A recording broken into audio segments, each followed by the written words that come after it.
খুবই সুন্দর, বুঝলি তো? বিখ্যাত মজা হয়েছে, বুঝলি তো? চলো আজানটা দিয়ে দিয়েছে ভাই, চলো নামাজটা পড়ে আসি। ঠিক আছে, নেচো। তুমি চলো তো ভাই, বন্ধু তুমি বাইরে বসো, আমি নামাজটা পড়ে নিই। আল্লাহুম্মা ইফতাহ লি আবওয়াবা বিরহমাতিক।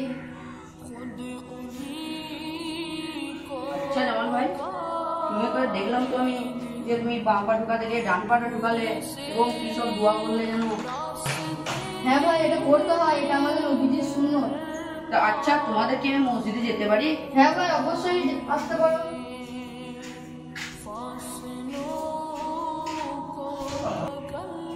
ভাই তুমি এখানে বসো, আমি পিকচারটা বলে যাচ্ছি।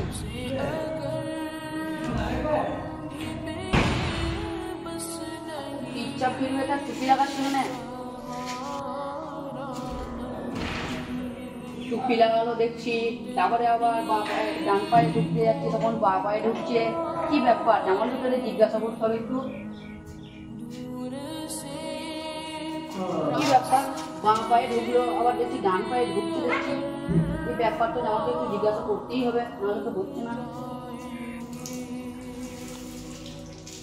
পিচ্ছাপ থেকে বের হওয়ার পরে পিচ্ছাপখানা থেকে বারবার করে দেখছি ও দেখছি হাড় মুখ ঢুকছে।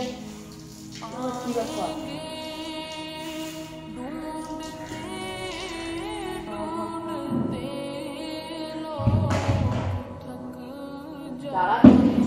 আবার বুকের মধ্যে হাতটা রাখছে, তারপরে আবার হাতে হাত দিচ্ছে, তারপরে মাথা ঠুকছে,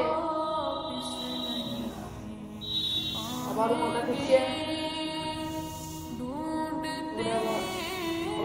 এদিকে ওদিকে দেখাচ্ছে। আচ্ছা ভাই, তোমাকে আমি কি কিছু প্রশ্ন করতে পারি? হ্যাঁ ভাই করো। আচ্ছা ভাই, তুমি যখন মসজিদ ঢুকছিলে তখন তো তোমাকে দেখলাম তুমি নাকি ডান পায়ে ঢুকছো।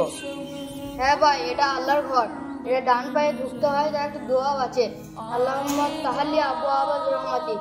এইটা বলে ডান পায়ে ঢুকলে রহমত নাজিল হয়, এবং এটা নবীজির সুন্নাত ও তরিকা।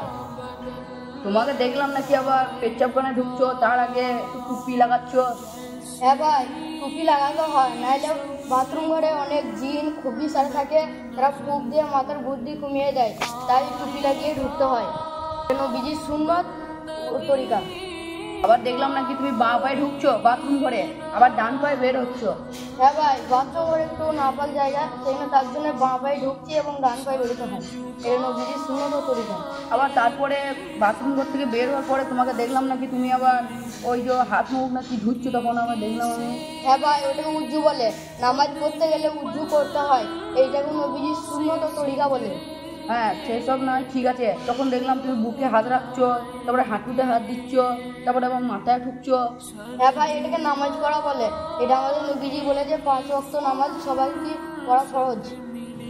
আর তারপরে নামাজ শেষে দেখলাম তুমি এই দিকে ওর দিকে তাকাচ্ছিলে। হ্যাঁ ভাই, এটাকে সালাম ফিরা বলে, এটা নামাজের শেষে সালাম ফিরতে হয়, এটা নবীজির সুন্নাত ও তরিকা। আচ্ছা ভাই, তুমি তো এটা শেষ করা হয়, এটা ফরজ। তা তুমি তো ভাই সুন্নত সুন্নত করছো, তা সুন্নত আসলে কি একটা? সুন্নত হলো আমাদের নবীজির তরিকা, বা যে কাজগুলো করেছে এবং করতে বলেছেন সেগুলোকে সুন্নত বলে।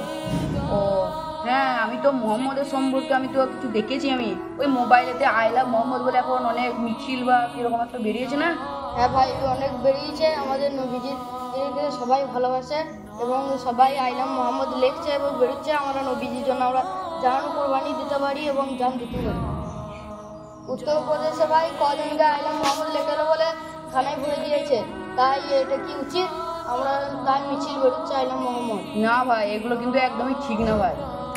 কে কি করবে সেটা নিয়ে দেখার দরকার নেই, কে কি খাবে, কে কি ভালোবাসবে তাকে, তা নিয়ে কোনো তার ব্যাপার নয় এটা। ঠিক বলেছো ভাই। আচ্ছা ভাই, তোমাদের তরিকা না খুবই সুন্দর। হ্যাঁ ভাই, হ্যাঁ ভাই, আমাদের সব মোহাম্মদের তরিকা, আমরা মোহাম্মদকে দিল থেকে ভালোবাসি, তিনি হচ্ছেন আমাদের নবী। তাই সবাইকে বলবো নিজে নিজের ধর্ম নিজেরা পালন করো, কারোর উপরে হিংসা করো না। দেখো আমরা হিন্দু মুসলমান একসাথে থাকি, এটাই আমাদের ভারতবর্ষ।